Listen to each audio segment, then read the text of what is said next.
Okay, good afternoon, everybody, and welcome to webinar week number 5, day number 3. And we're here finally turning it over to the goalkeepers.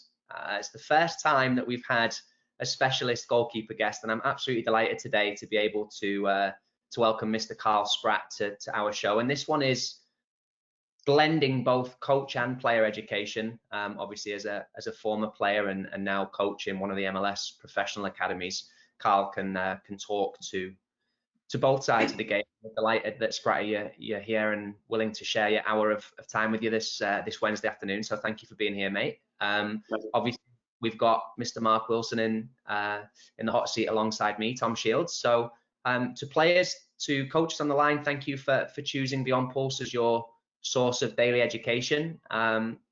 Please feel free, those that are with us live, to jump into the chat function and drop any questions that you might have to Karl throughout this conversation. Full disclosure, both me and Mark know zero to nothing, I don't even know if that's a phrase, very little about goalkeeping. So we have some pre-planned questions, of course, for Karl, but we welcome, specifically if there are young goalkeepers on the line, we welcome any questions that you guys might have to share. So without further ado, we'll dive in. Spratty, obviously, me and you go back a long time, but for the benefit of people who are less familiar with you, could you try and provide a little synopsis of your story to this point, so we give people a background into who you are and where you've come from? Sure. Yeah, I mean, first of all, appreciate you guys having me on. It's always nice to talk kind of all things goalkeeping, and certainly welcome any questions that might come our way through this time.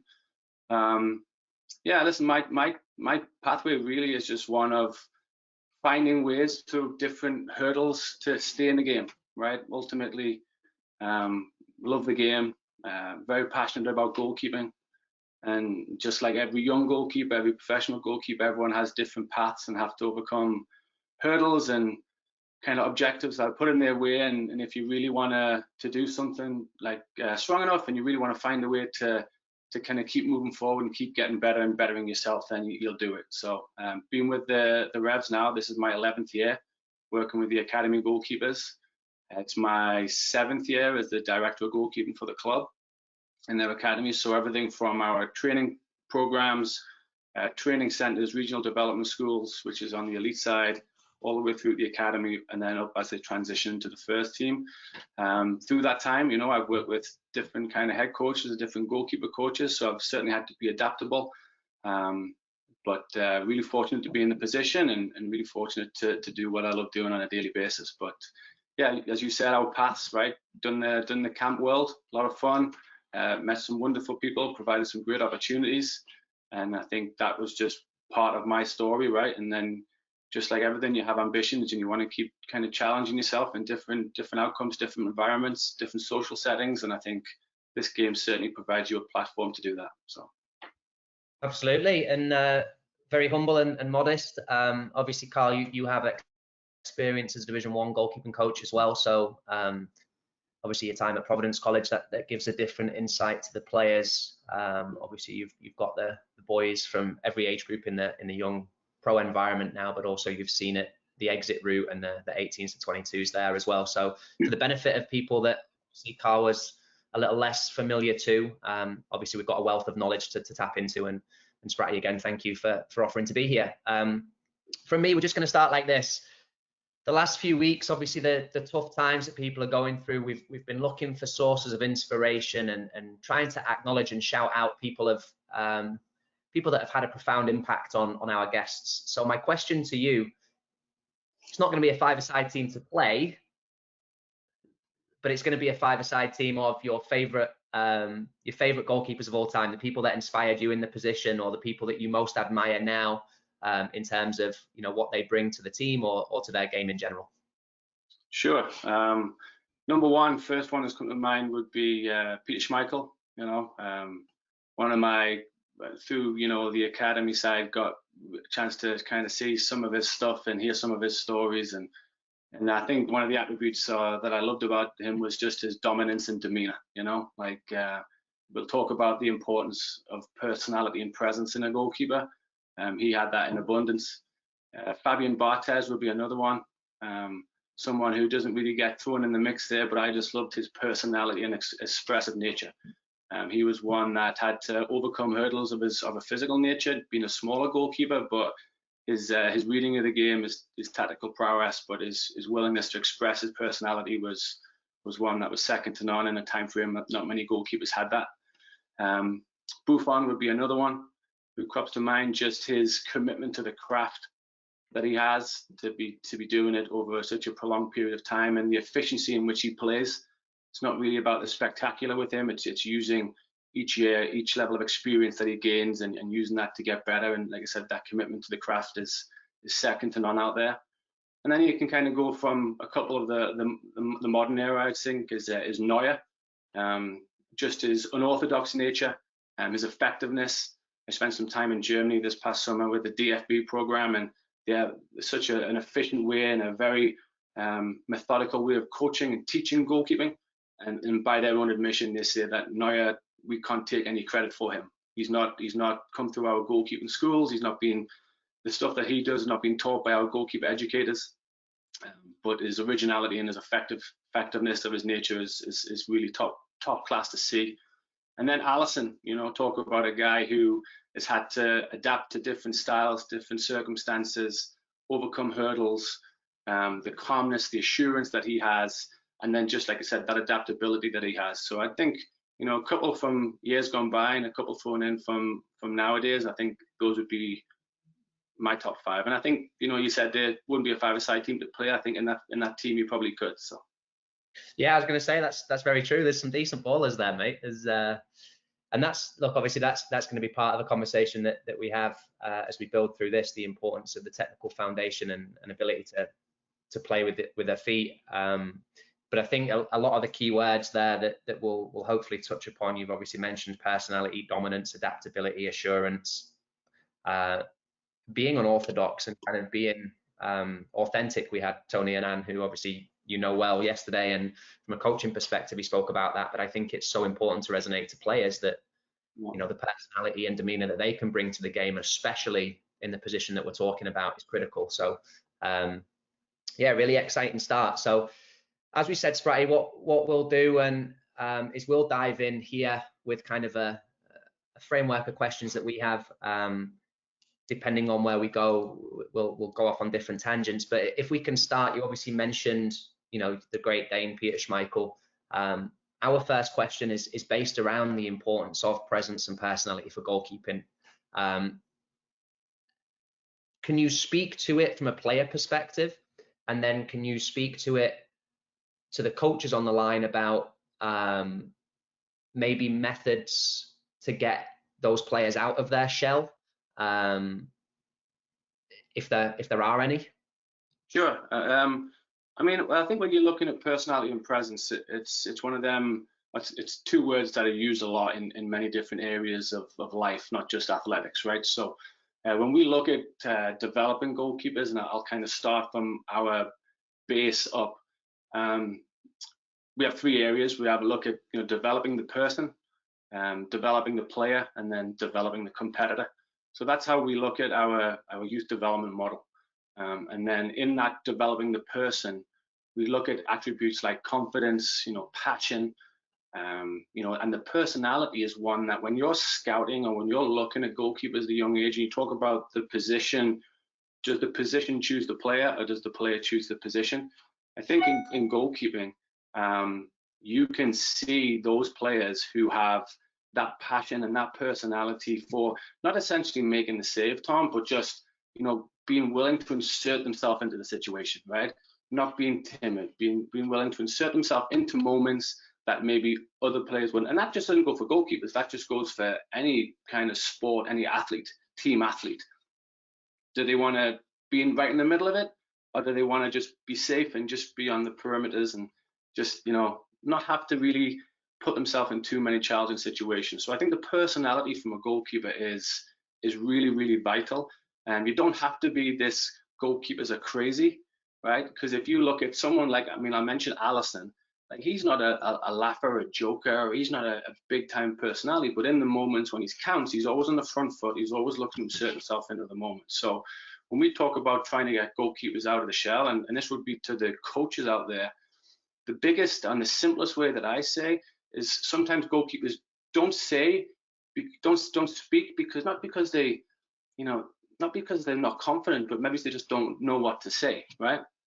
So what we say to all of our young development goalkeepers is, worst case scenario, just say what you see, right? And then it sounds so simple and so cliched, but and I say to goalkeepers, if an attacker is running towards you, well, do you want to show them to goal or away from goal? And then just think right or left, right? And it's just saying what you see, like show them right, show them left, and just having the goalkeeper say that one little part, that might be just the tagline or the tag phrase to go, okay, that's pretty easy. Let me do it again. Let me try it again. If a person's out wide, do you want them to get a cross in or don't you? Well, you don't. Okay, no cross, right? And therefore that might just be the say what you see moment. So not trying to overcomplicate it, but I use the word say what you see because it's effective, it's accurate, and then it's also efficient. And that's another part, is you can have this personality, but if you are very loose and vocal, and I was on a goalkeeper call on Sunday night, and one of our goalkeepers, one of his strengths were he's very vocal. One of his areas of improvement were he's very vocal. And sometimes if you're too vocal, it just becomes noise, and then the noise loses its efficiency. So, having them being able to say what they see, being efficient as it possibly can, I think therefore it's more impactful, sorry. But so I think that for me is, you can see it, you can see personality out there. If you kind of know what you're looking for, and then trying to get the players out of the shell is just simply say what you see and not trying to overcomplicate it. Karl, can I follow up with a question here? I'm curious. I mean, it's great advice. It's simple, it's efficient, it's effective. In terms of game model, so Yeah. Is there a layer from the game model, or when you start to build in an understanding? Because when you're looking out from goalkeeper position, you can see everything, every unit, every movement that's being made. So based on a game model of force inside, force outside, little nuances that each game model has, and obviously the revs have their own. Is there an age where you start to help them build their communication around a game model? Yeah, I think so. The youngest academy program that we have, Mark, is a U14 team right now. And I think prior to that, we have what we call our RDS, Regional Development Schools. So our game model is that's the first, and we always talk about control what you can control. And we understand the goalkeepers in our RDS, they're not our goalkeepers. That's a supplemental goalkeeper training program. And we have alliance clubs, which send their goalkeepers there. But we also have goalkeepers coming from Maine, Connecticut, Vermont, coming down on a Friday night to train. And I think that's because we can control that environment. That's the first time we start to implement like a catalog of verbiage to our goalkeepers, knowing that it is technical training and you're not training with a team, but that personality and presence and the use of role play in coaching is really important too. So a goalkeeper who's really shy and really kind of introvert, having them give instruction to a pretend or an imaginary defender is daunting, right? Like I read a lot of kind of sales books, and you see a lot of these TED talks on like what makes a good salesman. It's just that paradigm and the paradigm shift in their personality. And I think from a goalkeeper standpoint, having them, okay, if you're dealing with cutbacks, as soon as that ball or the attacker's driving to the end line, having them speak to an imaginary defender, they can make up on any name they want, but having them speak to an imaginary defender using our terminology and what we want them to do in that particular moment of the game, all of a sudden now that just draws them out of the shell. And it doesn't happen right away, and that's where your coaching comes in, right? You can start to, hey, speak on an individual basis. So I think the RDS is where we start to introduce it. But when we get into our academy teams, we layer it just like, many different coaching courses. You start to give instruction what's happening at the ball, then maybe layer it into what's happening around from the ball, and then maybe what's happening away from the ball. And I think in certain situations, one of the things that we teach our goalkeepers is, the first thing you should coach is what you can't see, right? So again, we'll use the situation where you're going to the end line. Well, if I'm going to my left, I can't see my right back. So all of a sudden I'm giving my right back a cue. It might be a name, it might be a tag word of contact or whatever, but I might be name specific tag word. I can't see that. So I'm automatically coaching what's happening away from the ball. Now I can certainly layer in what's happening around and what's happening on it. Yes, it's fascinating stuff, mate. I want to speak just on it. I think every coach on the line, regardless of obviously the positions of players that you work with, will speak to the fact that communication and personality and presence are challenges for many young players in this country, but especially in the importance of the role that obviously the goalkeepers play.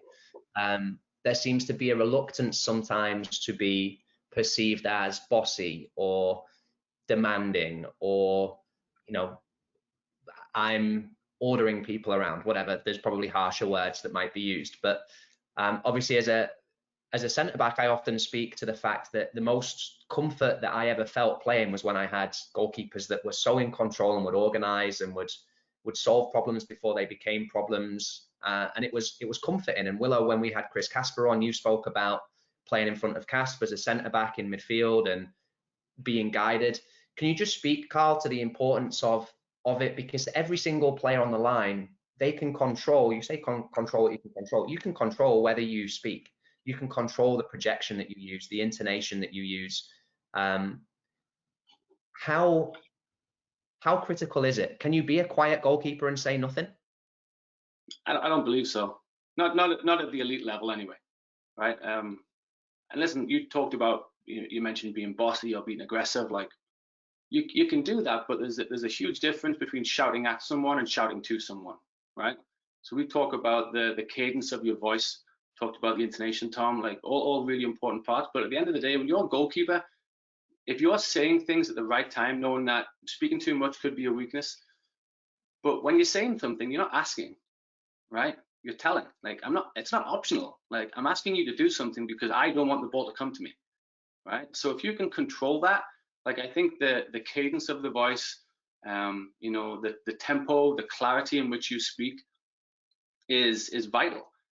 But again, I'll go back to you can be a quiet person, but not a quiet goalkeeper, right? And I talked about the Allison, and for those guys, you have Amazon Prime. You talk about that Brazilian one. Like there's some really important clips of Allison talking to Chichi and talked about the free kick that Messi bent over the wall against Liverpool, and he talked about the guy on the outside of the wall had no character, and then Chichi talks about, well, listen, like you set the wall then. If you're not happy with the guys in the wall, you get them out because I'm going to hold you guys accountable. Now, Allison's not asking now, like he's telling, but he's not in the dressing room like effing and blinding and cursing guys out. He's on the field in that moment. Like he can be a quiet person, but not a quiet goalkeeper. And I think bottom line is I'm not asking you. Yeah, perfect. So again, maybe for some of the players that are listening, that advice is so powerful. And please do, your challenge off this is please do take it to heart and try to apply what Karl's just so eloquently said. Spratt, I want to kind of move. Obviously, we joked your five-a-side team, and we've spoken offline a number of times about the importance of playing ability. And we're going to put your college hat on for a moment. And you asked me a question once: would he make your team as a field player? And if the answer to that is no, then why are we having a conversation about somebody to potentially come to a Division 1 program? So super important that obviously they are footballers first. So can you talk to me about the attributes of a modern day goalkeeper? And as a result, what are things that the players, in your opinion, must consciously try to develop to meet the demands of the future game? And alongside that, what should coaches be doing? Like, what are their priorities when developing young goalkeepers? Okay, so that's a layered question. So we talk about, if you're talking about like the DNA of a goalkeeper and the attributes, you've got the emotional side, you've got the tactical side, the social side, the technical side, and then obviously the athletic and the physical components. So from an emotional side, like, and we talk, I'll bounce back and forth between the ability to have the ball at the feet, Tom, but the DNA that I'm looking for, is that self-awareness, the emotional control, the character of the goalkeeper, the innate belief of their own ability to perform under, a variety of pressured circumstances. From a tactical component, obviously the game intelligence, being proactive out of possession. And I think that can determine the strengths of a goalkeeper with the ball at their feet, how proactive they are out of possession, what's their mobility like, what's their game understanding like of distances, what's their game understanding like of where the nearest attacker is in terms of my angles of support. And then obviously when I am in possession, am I utilizing that space effectively through proactivity? From the social side, you talk about the presence and leadership and being open-minded and having that just ability to connect with the people around you. And then obviously the technical component, it's consistency. Whatever actions you do, I think they have to be effective actions under circumstances, under necessary movements. They have to be effective. You've got to be a shot stopper, no doubt about it. We talk about the ability with the ball at the feet, but goalkeeper, your number one job is to keep the ball out the net. And how can you do that? You can use it through technical attributes. You can use it through making unexpected saves, which can change games and define outcomes. But I think if you talk about the ability with the ball at your feet, you have to be a facilitator too, right? So when I asked you, would you make your team as a field player? I wasn't looking to see if he was a 10 or if he was a good 7 or 11. Like I was saying, okay, can he facilitate the movements of the ball? All right. So I'm not looking for my goalkeepers to be playmakers. The Providence College game model is a little different to the Revolution Academy game model. But what's not different is the demands that I have on the goalkeeper out of possession. Right. I want a goalkeeper to be able to create numbers up, not to be that lack of personality and remove themselves from the moment or remove themselves from the situation. I want them to insert themselves into the situation. When they get it, we talk about that actions. It's the effectiveness of the action, right? So if a goalkeeper is understanding the space, understanding the distances, I'm not asking them to hit 70-yard balls, right? I'm asking them to use support, use their mobility that they have in and around the area, just to connect, to almost force the attacking team just to lose the will to keep on putting me under pressure, right? And I think as a goalkeeper, I ask this all the time to the academy guys, I ask this to the college guys, and even the first team guys. If I don't notice you, does that mean you've had a good game or a bad game? And the younger guys go bad game, and the older guys go good game, right? And it's that understanding of, if I don't notice you, you've caught every ball, you've completed every pass, you've talked efficiently, you've stopped moments from happening before they actually happen due to situations and actions that you can put into place. And I think that understanding, and it's really hard to get the younger guys to buy into that. If I don't notice you, you've had a good game, because well, if you don't notice me, how am I going to get picked for this team? How am I going to do well in this tryout, right? And I think that's the youth soccer model, but I think it's super important. And like you said, the key word for me, talking about the ability with the ball in the feet, is can they be a facilitator within our kind of game model and roles and responsibilities of what the goalkeeper needs to do. So go on, Will, do you want to? I'll say that's a byproduct as well of the first piece you talked about, Karl, the communication, because I've played with fullbacks who would say to the goalkeeper, what have you had to do today? And if the response was nothing, their response will be, you're welcome, in a jokey kind of, it's because the goalkeeper has such an impact on the back line, and even on the midfielders who need to be focused on tracking runners into the box. You can command what's in front of you, so you have a very easy day, but they're the things that, almost the intangibles, that unless you are dialed into your goalkeepers as a goalkeeper coach and experienced, it's easy to miss as an outfield player, as an outfield coach. But yeah, you can have an impact on everybody around you, which again makes you not invisible, but as you quite rightly said, you're having a fantastic game. You're affecting so many different facets of the game and individuals. It's impactful. Yeah, that was the first time I heard that. Simon Smith, who's now the goalkeeper coach at Newcastle, he was the Premier League kind of academy Northeast goalkeeper coach for the real younger guys, and Simon had guys from all like Middlesbrough, Sunderland, United, Leeds, wherever, and we used to get together once or twice a week. And Simon talked about like the tryout mentality and how strenuous that is on goalkeepers, because you play as a goalkeeper on trial in front of a back four or back three who are just full of studs. Like, how are you going to stand out, right? Like, you're not going to have any. But he said, like, the guys who really know what they're doing, and this is so relevant today. Like the goalkeeper coaches, not the goalkeeper trainers. There's a million goalkeeper trainers out there. Tons of guys who reel off YouTube videos and put all that stuff up on social media. Like there's a time and a place for that. Like, but if you're a goalkeeper trainer, like more power to you.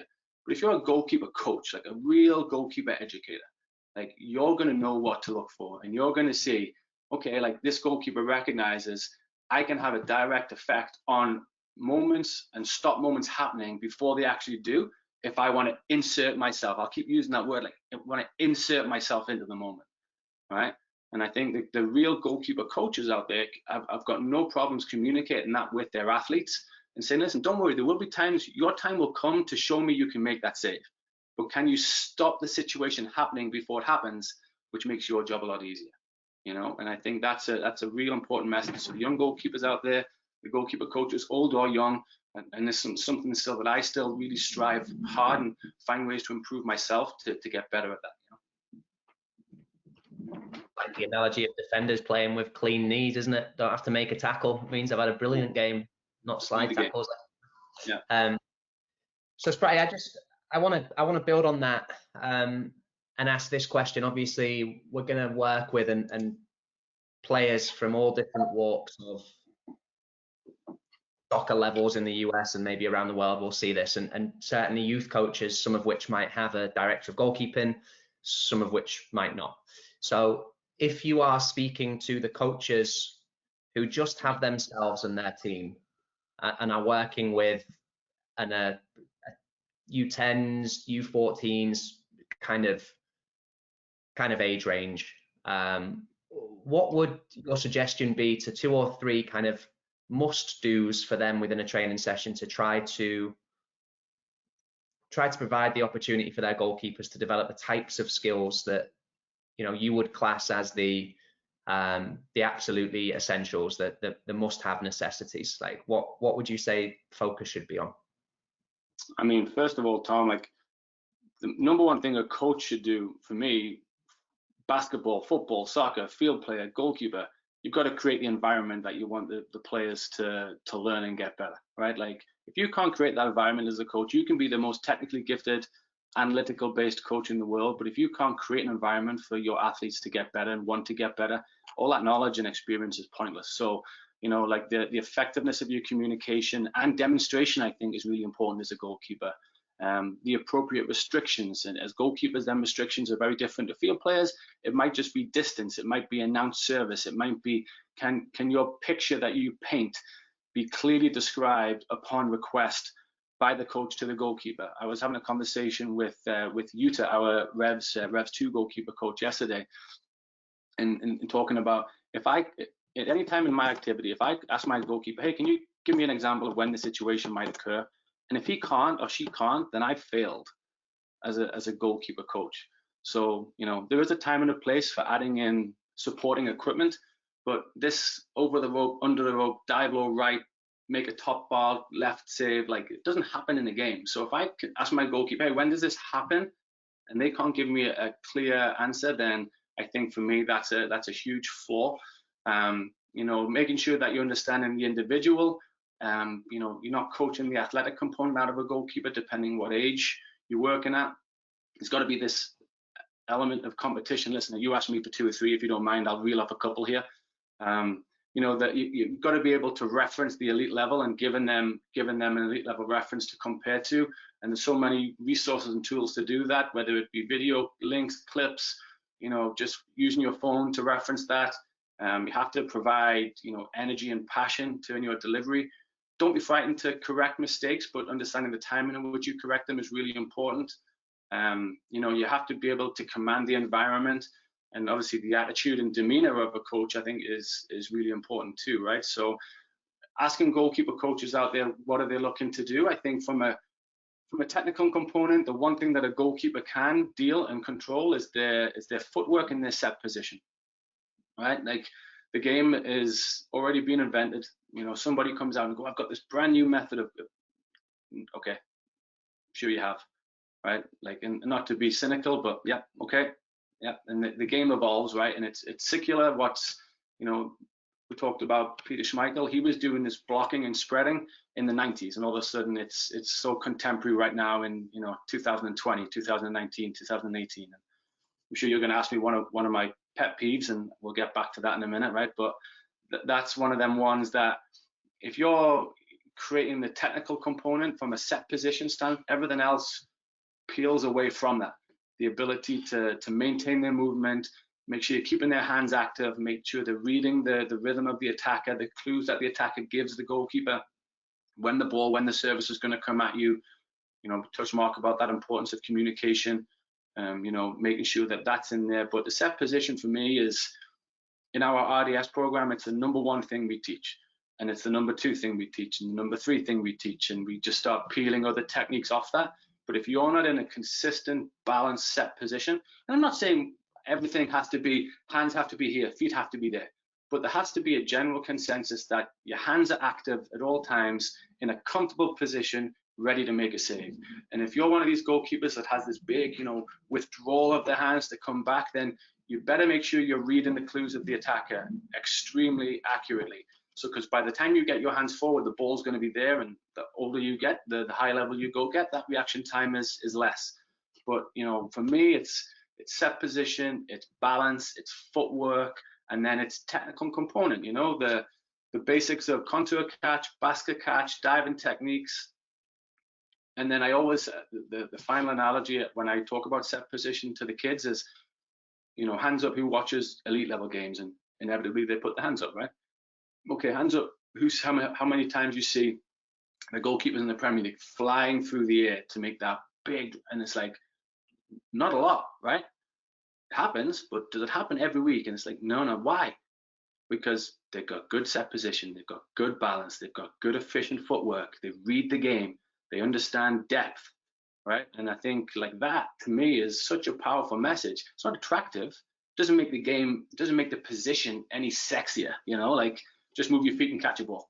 Well, coach, I want to fly. I want to be noticed. Like, I want to be noticed. People are watching me, right? Like, okay, you'll do that, and you might make it once, but if you're going to do a consistent delivery of an action, of a skill, then they're the things. Is the coach create the environment, and then for the player, teach the technical components that they can control, and it all stems from that balance and set position. Karl, just in line, just said something that really resonated with me then, from Pete, from Schmeichel to Schwarzer to Neil Sullivan. I'd even put Raymond van der Houw in there. They always used to say, I don't want to have to dive. Yeah. I don't want to have to make that diving save. And the amount of times I would see even Pete in a shooting session, and you're talking about a Beckham, a Giggs, a Scholes, fizzing balls.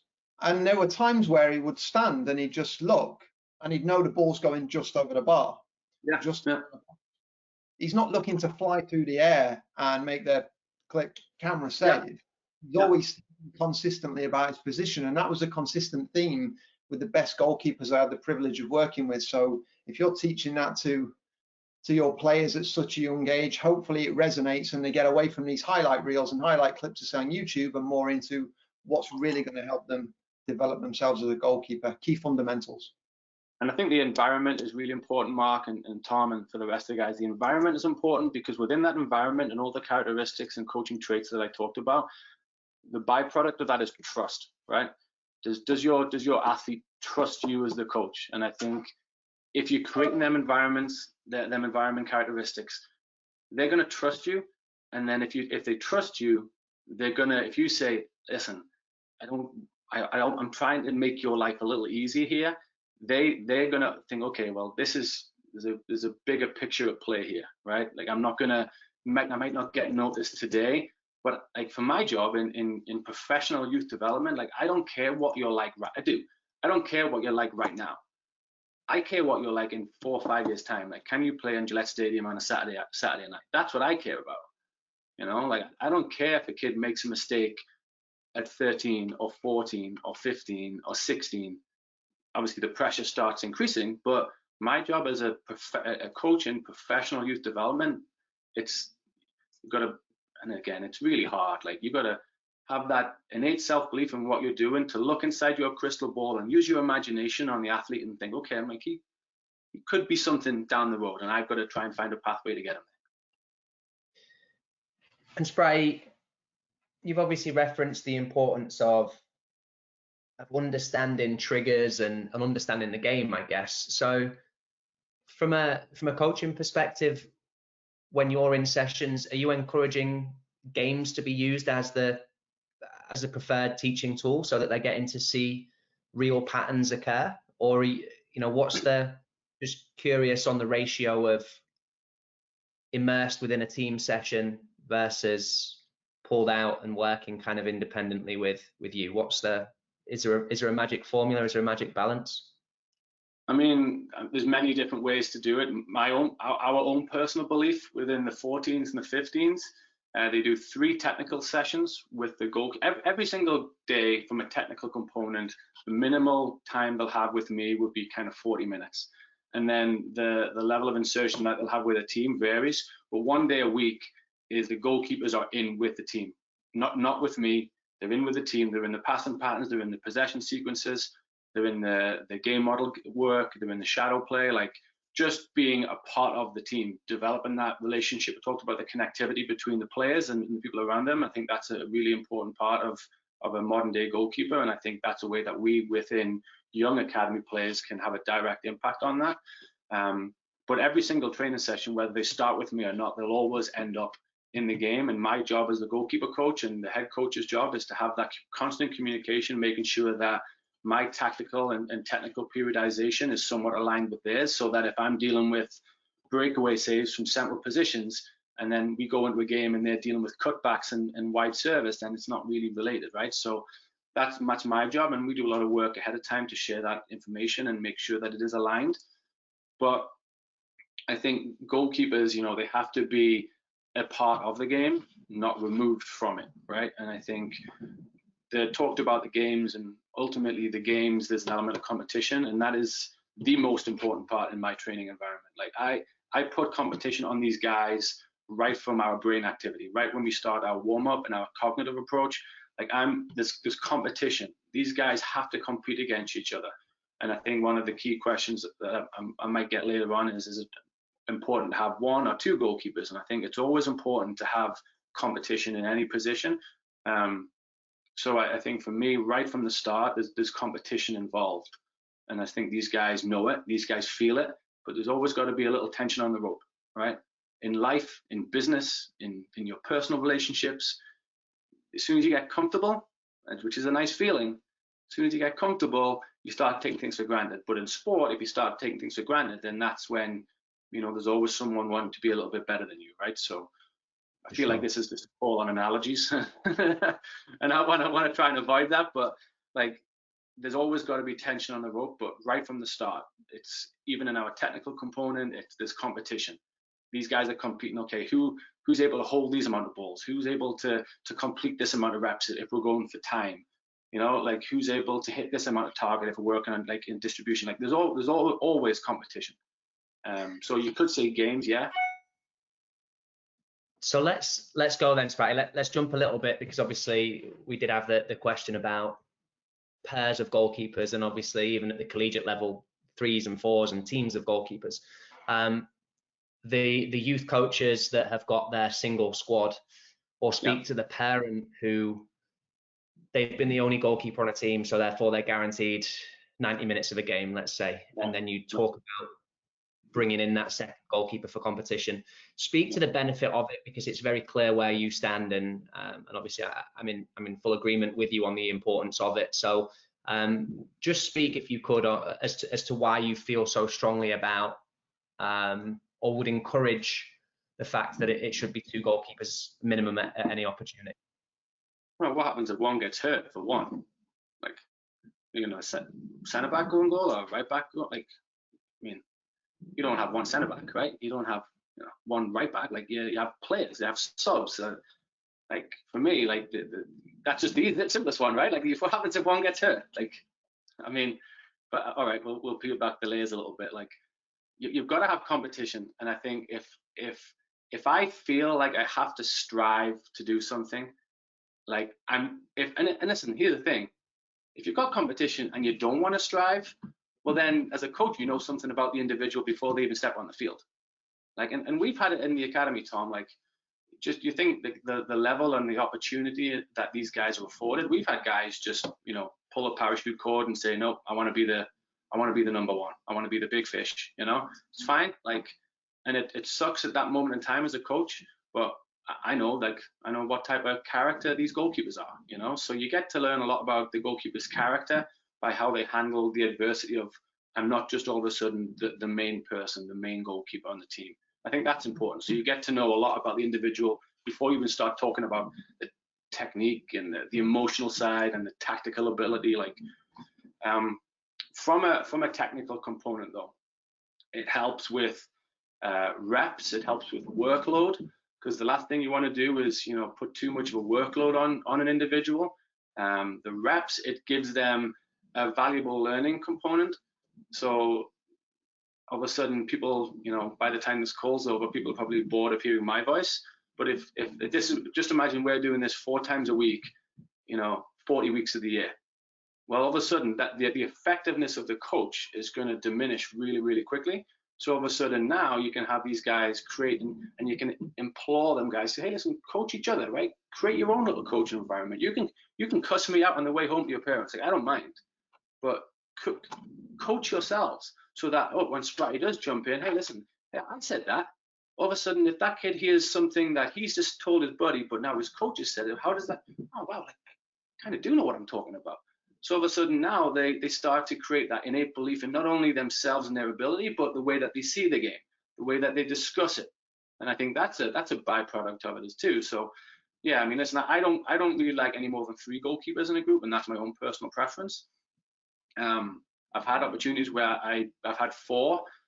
I feel that the person in me now starts to feel guilty, right? Because I don't have the time at our level to dedicate to the 4th guy, you know, but that's a personal preference. I think 3 is a really good number, because I think now as a goalkeeper coach as well, talked about the trainer, the coach. As a coach, like, the effectiveness of my demonstration is important too. Like, obviously as you get older, you start to be able to do things and not do things.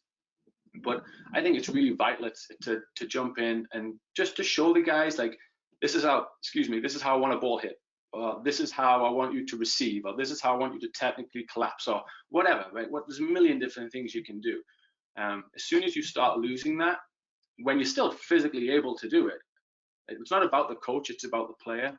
And we've seen in different training centers, when I've worked with US Soccer at their training centers, like, you can see goalkeepers who come into them environments and you start asking them to manipulate balls and hit service. You can see the ones who their environment is all about the coach, because the coach is the one who's doing the service, as opposed to the one where the players are having to do it. And as a coach, here's the other thing, right? We've all got egos, right? We all want things to aesthetically look good in our sessions, but if they don't, like, that's okay, right? Like, but if I'm asking my guys to serve the ball a certain way, and it might not look exactly how I want it to look, but those guys are getting better. If I'm the one doing the service all the time, like, who am I trying to impress? Like, young players, like, come on, like, I'm a professional educator, right? So having 2 guys is really important. It gives you an ample opportunity to you can jump in and demonstrate. It gives them a chance to coach amongst themselves. That in turn helps their personality, their demeanor, their presence, which is talked about right at the start of this conference. You know, and then again, if someone gets hurt, then what do you do, right? So yeah, you're good. So obviously, like, goalkeepers, you know, even you and we see on social media, there's a concept of a goalkeepers union, right? We see that, and my next point is going to go in towards the resilience and the mental strength that's necessary for that position, because ultimately it is the only position on the field where if you make a mistake, the reality is there's a chance the ball ends up in the back of the net. Everybody else has got somebody else to clear them out. So I'd like to talk a little bit about how you support and encourage your goalkeepers to deal with setbacks, to be resilient, to be brave, to not feel overwhelmed when a mistake has happened. But also, just to build on your little point about having a pair and having competition, you've also got a buddy there to pick you up, right? And somebody to know how you're feeling. So I think there's there's obviously the tactical piece, there's obviously the training benefit, but I think perhaps from a social perspective, it's also nice to have somebody in your corner as well with you all the time. So if you could speak about the importance of resilience, being mentally tough, and maybe how you would encourage it in your players. Sure. I mean, so my mental approach is based around first of all, you know, having a positive attitude, right, and how that can affect not only you but the people around you. Having confidence in your ability and a good self-image, and that can be perceived by the opposition as a strength, and it can aid in plays and avoid them trying to do things that, you know, they want to do in a game. But the confidence in your ability, coming for service, you know, distributing the ball, you know, the command in which you, like, all of a sudden these things will be picked up on by the people, the opposition, the people around you, as I said, which can be positive not only for you but your team. Toughness, and I think that's a real difficult word to describe, right? So toughness and kind of determination that I'll play in together. And it's not defined by physical actions or, you know, being a fighter or anything like that. It's the ability and how hard, you know, these goalkeepers, athletes can concentrate and react to important situations when it really matters. Focus, you know, having the ability to concentrate on tasks at hand and not allowing yourself to get distracted by external experiences or even influences. You know, the emotional control, I think, is really tough. That we utilize a lot of self-talk, being able to control your feelings over your current emotions positively. You know, during testing situations, it's a skill that constantly needs developed. We talk about clarity and emotional space, right? Having a clear mind ahead of participation, ahead of competition, it's a tremendous asset to have, you know, but it also allows the athlete to embrace the challenge ahead, feeling relaxed and composed, you know, ready to make an impact is obviously going to stand anyone in good stead. Here's the big one: accepting that you're going to make mistakes. I think that to me is key for the position. Accepting that you're going to make them is really important, but how are you going to recover from them after the moment, right? So that mistake management always, I think, boils down to what I said previously about having your own belief, your internal belief, and that'll allow the athlete to take the field and exude that aura that we talked about right at the start, the dominance, the demeanor that Peter Schmeichel has, the personality, the expression that Fabian Barthez had, the commitment to the craft and the efficiency that Buffon had. You know, that being ability to accept you're going to mistakes, but how you kind of overcome them and knowing that there's a time and a place for that is really important. And then I think, like, ultimately it is a game, and making sure that these guys understand that they've got to enjoy their time on the field, but they've also got to enjoy their time at home too, right? Like, you know, at school with their family, it's really important, and you really need to learn to embrace that. And I think, you know, my message to these guys, to our calls we've been doing during this time of inactivity is find the silver lining, right? My silver lining is every single meal has been a family meal. I've got to put my 2 children to bed every night, which I don't always necessarily get a chance to do. So with these boys, my message to the boys is what's your silver lining? And the message, and I held these calls separately, was I've spent time with my dad, my mom, I've spent time with my brother, and it's not by accident, because we preach that on a daily basis. If it's a day off, it's a day off. You know, like, I don't want you to go and do a 3-miler. I don't want you to go and work out. Like, if we plan your week, and when you fill in your fit for 90 and your workload stuff, if we see you doing stuff on the day off, like, we're a little frustrated with you, because we want you to have a day off. We want you to enjoy your time at home. So for me, like, that's a huge part of the emotional side. And the lifestyle, I think, is important too. That can be categorized into the emotional piece. You know, a stable home life. I mean, make sure you're disciplined and taking care of your body, avoiding temptations. You know, all really, really important characteristics. And then, you know, the mental skills from a goalkeeper. You know, number one for me, the mental skill from a goalkeeper is being able to deal with competition. And, you know, that's on a presentation that I give to my guys at the start of the process. It's a presentation that I give to my guys halfway through the year, and when we come to close out in the year too. And I think, you know, competition in all aspects of your life, it promotes instinctual behavior, And I think that's really important as they start to take pride in the technical aspect of the game, and they look to aim to master specific techniques. And as you do that, you start to develop mastery. I think that's important. But for me, you know, like there's some key takeaways from the emotional side that we preach, and I preach to all the goalkeepers I work with, young academy guys, collegiate guys, professional guys. They're some of the kind of key takeaways. I mean, it's great advice, and the social piece away from the game, I think that's critical for your mental health and mental stability. Couldn't agree more, Karl. Now, in terms of building that mental resilience on the field for a goalkeeper, is there a point where you want your goalkeepers to not be broken, but be tested from a contact, crosses flying in, goals flying in, under pressure, getting hit, getting up? And you talked about making mistakes and bouncing back from that. For goalkeepers, you know, you can be in a game where you're under constant pressure, where you're expected to come for crosses, shots at goal. How do you prepare keepers? Because we touched on, if you're doing well, you should hardly be noticed. What about the times when you might have game after a game or be going through this downward kind of a team performance patch where not everybody's performing well, and it ends up coming back on a goalkeeper solely sometimes? How do you prepare for that? How do you train for that? And do you want that to happen at least a number of times during the development phase for a goalkeeper to build that internal model from that external force? Yeah, I want it to happen right away. Right away. Like for me, I think we talked about that mindset right at the start, right? That ability for a player to want to insert themselves into the moment. So, you know, we use the phrase building blocks. And listen, at our level, we have the luxury we have information on teams, we get style of play, we get player preferences. So that's a luxury.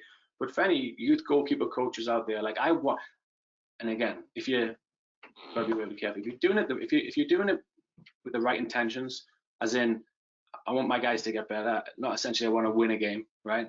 Like, I'm never going to have a go at my goalkeepers. I'll use your point, Mark, to come in at a cross and undercutting it, right? Like being too aggressive. Like that's one thing I'll never ever say. I will be more disappointed in my goalkeeper, you know, coming from across and letting it drop and then someone getting ahead of them, because that shows the trait of I don't really want to show initiative, right? And I think that's a big word in goalkeeping. I want to show initiative. I want to insert myself into the moment.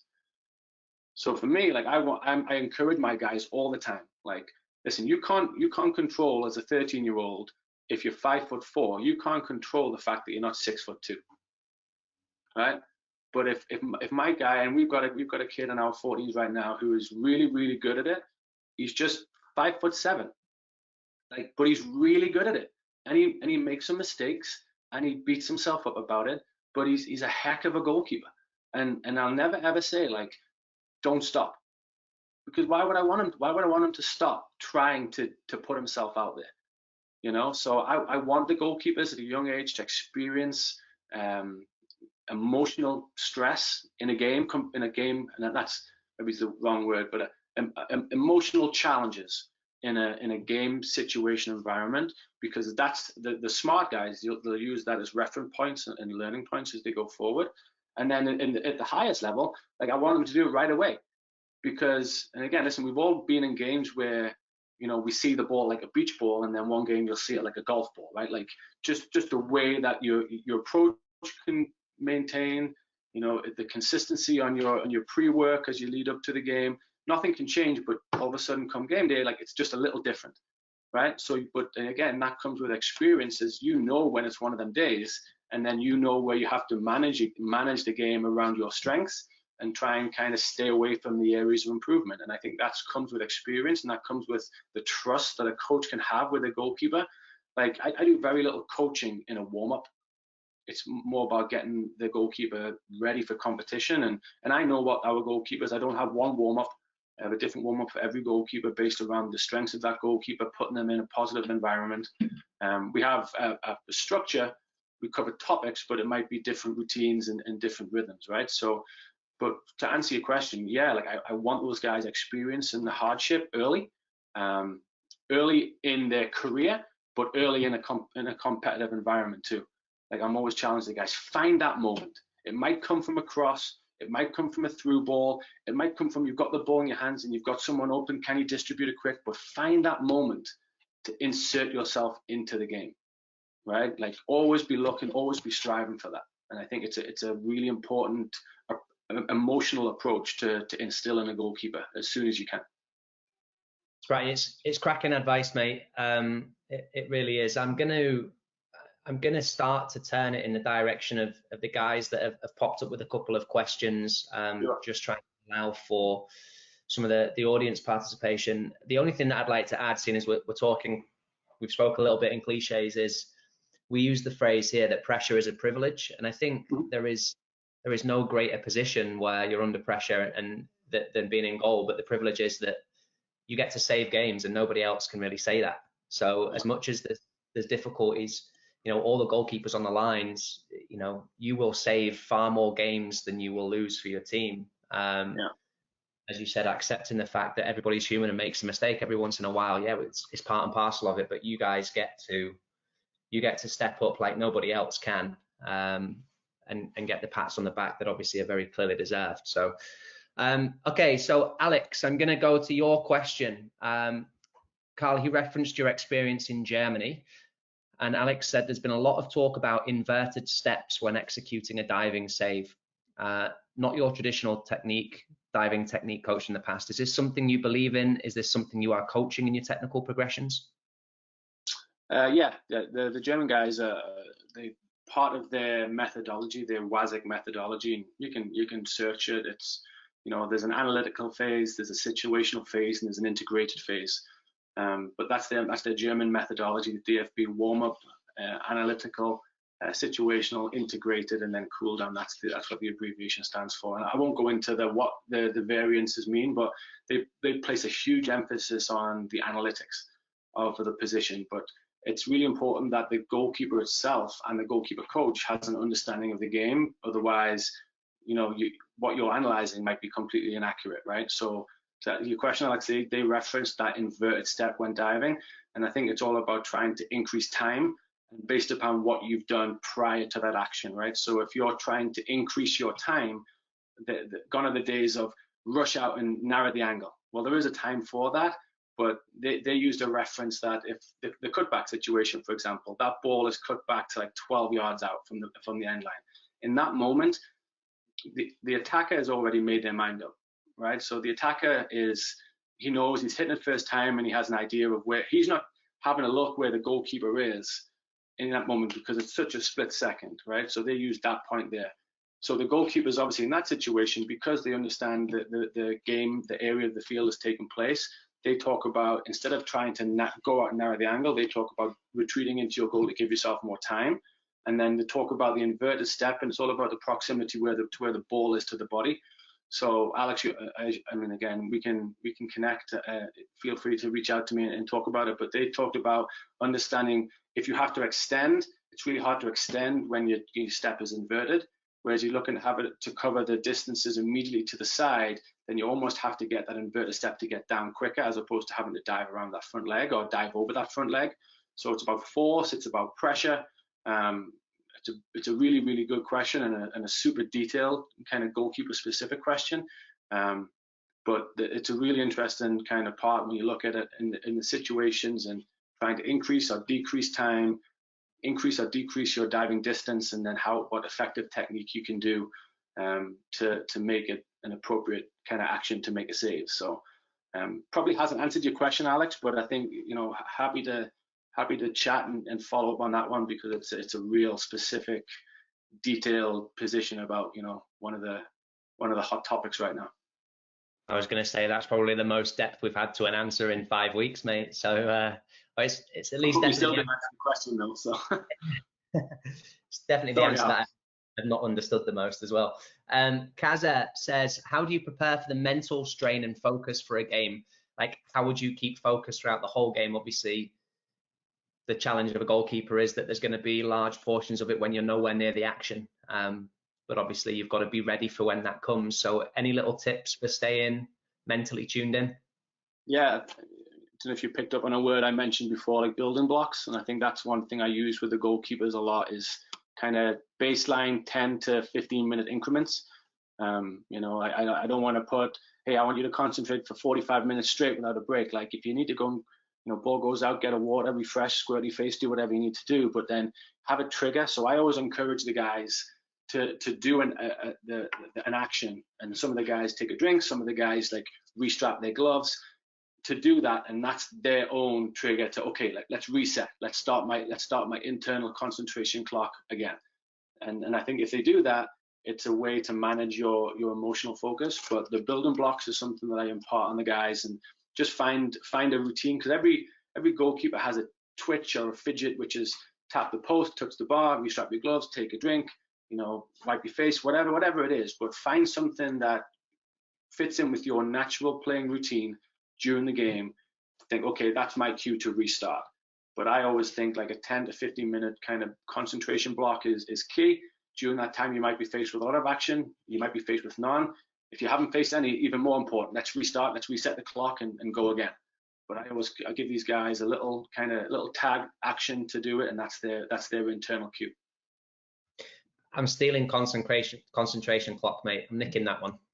I like that. That's definitely one that I'm going to magpie. Okay, Spratty, we're at an hour. My very unknowledgeable mind has been pretty much blown there with the scribbles of pages, of the notes and the depth of the answers that you've given, mate. I want to be very conscious of your time, and obviously everybody that's on the line. So I'll say a huge thank you from obviously myself and Willow and Team Beyond Pulse, and the guys that are listening now and the guys that listen later, and the goalkeeper coaches that send it to their players, just to listen to the depth of insight, advice, guidance that you can share. I'm sure I'm speaking on behalf of everybody to say that was a pretty incredible and fascinating hour. So thank you ever so much for that, and for taking the time to be here. Just if you could, mate, please direct people to where they can find you if they want a little bit more insight, or to see what you might have shared. Twitter, social media, whatever you would do. Yeah, I mean, I am on social media. I have Twitter, SPRATTYGK, right? SprattyKGK is my Twitter handle. I kind of use that as a great resource, and I think now more so than ever, coaches are willing to share information, right? So we talk about the personality of a goalkeeper, and the willingness to put yourself out there. So I just encourage everyone, don't be frightened to communicate, right? Don't be frightened to reach out and ask and communicate. And I think that would be the way that you can reach out to me directly. I'm very open. It's not my information, right? I think like any coach, where if you're kind of hiding it, and you've almost got something to hide, right? And I think for me, good coaches should be willing to share information. I think you put something out on social media, which has my handle on, I think, Tom, as well. And I kind of retweeted that this morning, so feel free to reach out directly from that. And then obviously my email address, Karl, Karls @revolutionsoccer.net is my email communication. So feel free, happy to share information, happy to communicate with goalkeeper coaches out there. I know I'm taking advantage of this time, so certainly implore and encourage everyone else to do the same. Perfect. Well, thank you very much, buddy. For everybody that joined us, obviously, thank you. I'm sure that was a great hour of insight for you guys, and obviously we look forward to having you back with us again tomorrow. Actually, it's like London buses. You wait for one and then two come along at once. So Lisa Cole, who is involved in the United Soccer Coaches Goalkeeping Academy, and has worked across many of the goalkeeping courses and professional teams. Lisa is going to join us tomorrow. So hopefully you can be here for that as well. But thank you, everybody. Be safe, be well, and we'll look forward to seeing you again soon.